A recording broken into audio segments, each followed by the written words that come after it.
अस्सलामुअलैकुम।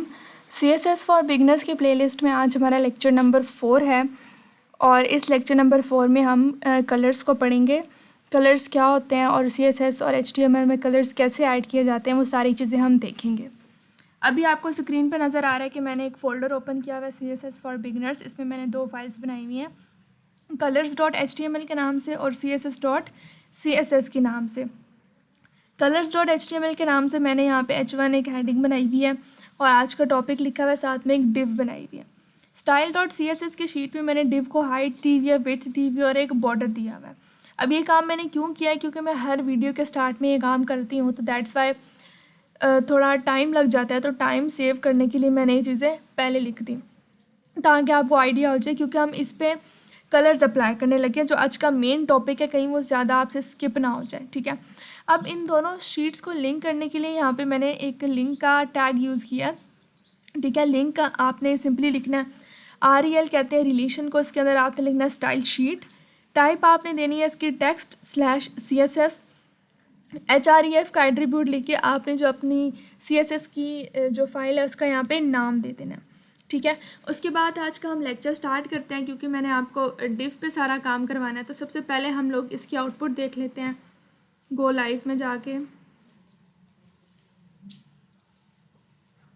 ये इसकी आउटपुट है आज के लेक्चर की, और मैंने बस इसका नाम चेंज करना है। तो मैं यहाँ पे क्यों ना लेक्चर नंबर 4 लिख दूँ, बिकॉज़ यहाँ पे लेक्चर 3 है तो 3 नाम होना चाहिए। अब आपको लेक्चर नंबर 4 नज़र आ रहा है, सॉरी लेक्चर 4 है, मैं मिस कर गई, ठीक है। अब हम सारी स्टाइलिंग इस div पे ऐड करेंगे।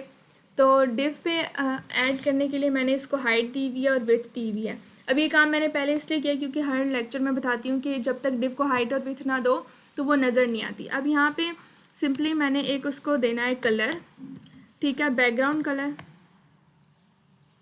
बैकग्राउंड कलर सिंपली आप उसको इस तरह कोई रेड दे सकते हो, कोई ग्रीन दे सकते हो, ब्लू दे सकते हो, सिंपली कोई भी कलर आप यहाँ से उसको दे सकते हो। Ctrl+S से हम करेंगे सेव। ब्राउज़र पे आके हमने जैसे इसको रिफ़्रेश किया है 5 से, या सिंपली इस बटन से भी आप रिफ़्रेश कर सकते हैं, तो आपको अब div का जो बैकग्राउंड कलर है वो रेड कलर का नज़र आ रहा है, ठीक है। ये चीज़ आपको समझ आ गई। अब मैं आपको ज़रा थोड़ी थ्योरी के पॉइंट ऑफ व्यू समझाती हूँ, ठीक है। हम बेसिकली जो बैकग्राउंड कलर किस तरह देते हैं, अभी जिस तरह हमने सिंपली RED रेड लिखा है, ये जो हमारी मेन चीज़ है, जो हम मेन कलरिंग ऐसे ही ऐड करते हैं। लेकिन आज हम लोग थोड़ा सा कलरिंग में ना हेक्सा कोड देखेंगे। हेक्सा कोड क्या होता है, जो इस तरह के आपको नज़र आ रहा है, ठीक है। ये हैश का साइन लगा के तो हम उसके बाद जो भी नंबर लिखते हैं वो कलर बन जाता है। जिस तरह यहाँ पे 4 टाइम्स F है, फिर 00 है तो ब्लू कलर बना, फिर 4 टाइम्स 0 फिर FFF के साथ एक कलर बनता है, फिर 00 FF 00। अब यहाँ पे आपको 6 टाइम F नज़र आ रहा है, मतलब टोटल आप इनको काउंट करें तो ये 6 डिजिट्स बनते हैं। सेम लाइक आप 6 दफ़ा 0 लिखें तो क्या कलर बनता है। अभी हम ये ज़रा चीज़ चेक करते हैं उसके बाद, क्योंकि हमारा आज का मेन टॉपिक यही है तो हम इसी को प्रैक्टिस करते हैं। सबसे पहले हम लोग यहाँ पे जो चीज़ प्रैक्टिस करते हैं वो हमारे पास है 4 टाइम्स F एंड 2 टाइम्स 0। आप हैश लगाएंगे 1 2 3 4, 2 टाइम्स 0, Ctrl+S से करेंगे सेव। आपको एक छोटा सा कलर का एक बॉक्स भी नज़र आ रहा है जिसमें आपको लग रहा है कि ये येलो कलर होगा, सेम येलो कलर था। उसके बाद हम क्यों ना 6 टाइम 1 2 3 4 5 6 6 टाइम्स हमने F लिखा। आप देखते हैं आप क्या होता है। अब आपको एक प्रॉपर एक प्योर वाइट कलर नज़र आ रहा है। अगर हम इसको 6 टाइम्स 00 लिखते हैं तो क्या होता है, Ctrl+S से करेंगे सेव। ब्राउज़र पे आके जैसे ही रिफ़्रेश करेंगे तो अब ये आपको एक ब्लैक कलर दिखा रहा है। तो सेम इस तरह ये कलर थेरेपी है, आप यहाँ से इसका कलर्स वगैरह लिख के चेंज कर सकते हैं। उसके बाद मैंने जो चीज़ आपको बतानी है वो ये है, ठीक है, जो आपको नज़र आ रहा है ना RGB बैकग्राउंड कलर। हम RGB लिखते हैं, ठीक है। R stand for red, G stand for green and B stand for blue. हमारे पास पूरी दुनिया में ये 3 ही कलर्स थे, रेड ग्रीन और ब्लू। इसके बाद जितने भी कलर हैं वो इन तीनों कलर्स के कॉम्बिनेशन से मिलके बने हुए हैं। इनकी जो स्टार्टिंग वैल्यू है वो 0 से लेके 255 तक है। 0 से स्टार्ट होती है और 255 पे आके एंड हो जाती है। तो ये बेसिकली शेड्स हैं कि आपको अब कितना डार्कर शेड चाहिए तो आप उतने नंबर तक आप मूव करते हैं। ये रेड की क्वांटिटी है, ये ग्रीन की क्वांटिटी होती है और ये ब्लू की होती है। तो क्यों ना हम यहाँ पे इसको ऐड करके देख लेते हैं। इसको आप सिंपली कर देंगे क्रॉस और यहाँ आप RGB लिखेंगे। उसके बाद आपने ब्रैकेट्स लगानी है, इसमें आप कोई भी देख सकते हैं सबसे पहले मैं यहाँ पे 0 0 और 0 लिखती हूँ, तो देखते हैं 0 0 0 लिखने से क्या होता है। कंट्रोल एस से करेंगे सेव, ब्राउज़र पे आके मैं जैसे इसको रिफ़्रेश करूँगी तो यहाँ पे एक ब्लैक कलर बना। उसके बाद अगर मैं यहाँ पे लिखती हूँ 255 कि 255 पे क्या कलर बनता है इन तीनों को मिला के, तो यहाँ पे मुझे एक वाइट सा कलर लग रहा है। देखिए अब एक वाइट कलर बन गया। इस तरह आप इनकी क्वांटिटी कम या ज़्यादा कर सकते हैं। फॉर एग्जांपल यहाँ पे मैं इसको 55 करती हूँ, इधर मैं इसको 15 कर देती हूँ, इधर मैं इसको 90 कर देती हूँ। कंट्रोल एस से करें सेव, ब्राउज़र पे आके जैसे इसको रिफ़्रेश किया तो कुछ पर्पलिश टाइप सा कलर बन गया। ये चीज़ होगी। अब यहाँ पे आप इस कलर्स वगैरह चेंज करके आप अपनी प्रैक्टिस कर सकते हैं। उसके बाद जो चीज़ हमने देखनी है वो यहाँ पे है, जो आपको नज़र आ रहा है नोट्स में RBA लिखा हुआ नज़र आ रहा है। ए हमारे पास क्या होता है, अल्फ़ा होता है, इसको हम अल्फ़ा भी कहते हैं और ट्रांसपेरेंसी भी कहते हैं। अब इसका बेसिकली ये मतलब होता है कि अब जो मेरे पास ये कलर आया था ना कुछ पर्पलिश टाइप सा, मैं चाहती हूँ कि अब थोड़ा कलर फेड मेरे पास हो जाए, हो यही कलर लेकिन थोड़ा सा इसका शेड कम हो जाए, तो उसके लिए मैं ए यूज़ करती हूँ। और इसके जो रेंजेस हैं वो 0.1 से लेके 0.9 तक होते हैं। तो हम लोग सिंपली क्या करेंगे, हम अपने VS कोड पे आ जाएंगे, ठीक है। तो यहाँ पे मैंने क्या करना है, सिंपली मैंने लिख देना है ए लिखूँगी और इसके यहाँ अंदर जाके मैं एक और कोमा लगाऊंगी। कोमा लगाने के बाद मैंने इसको पॉइंट्स में वैल्यू देने, फॉर एग्जांपल 0. मैं करती हूँ 8, ठीक है। कंट्रोल एस से करूँगी सेव, ब्राउज़र पे आके मैं जैसे ही रिफ़्रेश करूँगी तो अब आपको नज़र आ रहा है कि थोड़ा कलर लाइट हो गया। उसके बाद नोट्स वेरीफाई करते हैं थोड़े से, तो 0.1 से लेके 0.9 तक हम इसकी कोई भी वैल्यू दे सकते हैं। फॉर एग्जांपल मुझे इसको थोड़ा और लाइट करवाना है तो मैं 0.6 दे सकती हूँ। कंट्रोल एस से सेव, ब्राउज़र पे आके मैं जैसे रिफ़्रेश करूँगी तो आपको थोड़ा और लाइट कलर नज़र आ रहा है। अगर मैं इसको सारा 0.1 दे दूँ जो इसकी स्टार्टिंग वैल्यू है और सेव करके दोबारा जब रिफ़्रेश करूँ तो आपको कुछ ग्रे टाइप का कलर नज़र आ रहा है, मतलब कि वो पर्पलिश कलर को उसने इतना फेड किया कि वो ग्रे में कन्वर्ट हो गया, ठीक है। अब ये चीज़ मैंने आपको बतानी थी। उसके बाद मैंने एक और चीज़ आपको बतानी है, बॉडी का कलर अगर हमने चेंज करना है तो हम वो कैसे चेंज कर सकते हैं। बॉडी का कलर चेंज करने की अब ये बहुत इंटरेस्टिंग चीज़ मैं आपको बताने लगी हूँ। सबसे पहले तो हम इसको कर देते हैं कमेंट आउट, ठीक है। कमेंट ऐसे यूज़ किया जाता है, ठीक है।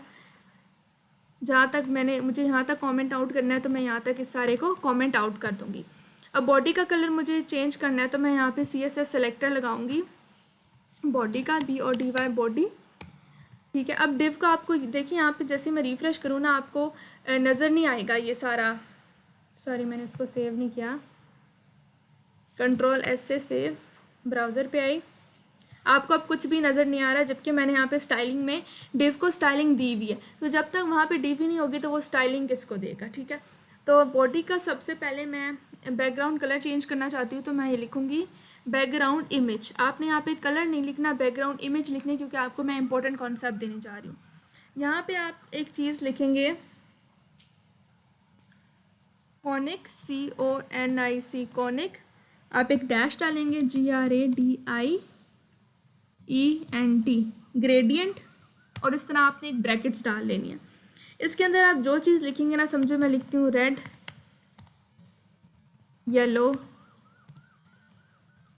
ऑरेंज, ब्लैक, जो यहाँ पे मैं लिखूँगी वो चीज़ डिस्प्ले होगी। ब्लैक की स्पेलिंग BLACK, ठीक है।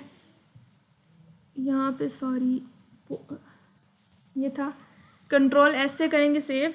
अब ब्राउज़र पे आए, जैसे इसको मैंने रिफ़्रेश किया, अब यहाँ पे आपको नज़र आ रहा है कि ये थोड़ा सा ब्राउन सा कलर है, ये ऑरेंज सा कलर, और दरमियान में ये डॉट्स आपको नज़र आ रहे हैं। इसको मैं थोड़ा जूम कर दूँ तो ठीक है। रेड का टच भी आपको नज़र आ रहा है, आपको ब्लैक का टच भी नज़र आ रहा है, ठीक है। उसके बाद मुझे लगता है मुझे सेपरेट वीडियो में कराना चाहिए था, बट नो प्रॉब्लम, कोई बात नहीं। इसकी मैं आपको एक और चीज़ बताती हूँ। अभी मैंने आपको ग्रेडियंट बताया ना, यहाँ पे नोट्स में देख लें, वीडियो आपने पूरी देखिएगा, क्योंकि मुझे अभी रियलाइज़ हो रहा है कि इसको मुझे सेपरेटली बनाना चाहिए था, बट कोई बात नहीं। ग्रेडियंट हमारे पास क्या होता है, मल्टीपल कलरिंग को ऐड करने के लिए होता है।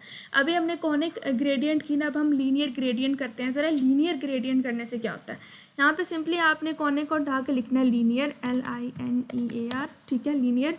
कंट्रोल एस से आप करेंगे सेव, ब्राउज़र पे आके आप जैसे इसको रिफ़्रेश करेंगे तो लीनियर में कुछ इस तरह की आपके पास ये लाइंस आपको नज़र आएंगी, ठीक है। उसके बाद हम लोग यहाँ पे एक और पढ़ते हैं जिसका नाम है रेडियल ग्रेडियंट। तो रेडियल ग्रेडियंट को यूज़ कर दें, यहाँ पे हम जाके सिंपली इसको क्रॉस कर देंगे, हम लिखेंगे RADIAL, कंट्रोल एस से करेंगे सेव। ब्राउज़र पे आके हम जैसे इसको रिफ़्रेश करेंगे तो अब आपके पास इस तरह होगा कि इसने हर कलर का एक अलग से सेक्शन बना दिया। अब क्यों ना हम थोड़े बहुत कलर्स चेंज कर लें, क्योंकि सारी लाइट लाइट है। तो यहाँ पे मैं इसको दे देती हूँ पिंक, इसको मैं ब्लू भी दे देती हूँ, पर्पल भी दे देती हूँ। कंट्रोल एस से करेंगे सेव। ब्राउज़र पे आके जैसे ही रिफ़्रेश किया तो अब यहाँ पे आपको मज़ीद चीज़ें क्लियर हो रही हैं। तो अब यहाँ पे आप इसकी जगह अभी हमने रेडियल यूज़ किया ना, आप लीनियर और कॉनिक यूज़ करके भी देखिए। कॉनिक बहुत अच्छा यहाँ पे लुक देता है। एक मिनट मैं आपको कॉनिक बस लिखती हूँ, आपने वीडियो नहीं स्किप करनी। CONIC कॉनिक, कंट्रोल एस से सेव। अब आप देखिएगा कॉनिक का मैजिक। पता नहीं कॉनिक इस तरह सही तरीके से डिस्प्ले नहीं हो रहा, क्योंकि इसका नाम कौन है ना, तो वो यहाँ से एक प्रॉपर एक कौन बनी हुई होती है। तो that is the proper difference. तो आज था ये हमारा लेक्चर, ठीक है, लेक्चर नंबर 4, जिसमें मैंने आपको बहुत से कलरिंग स्कीम के बारे में बता दिया, ठीक है। आप एक बार ये वेरीफाई कर लें, इसको विज़िट कर लें, ठीक है, और नोट्स अपने बना लें आप सारे। Thank you so much.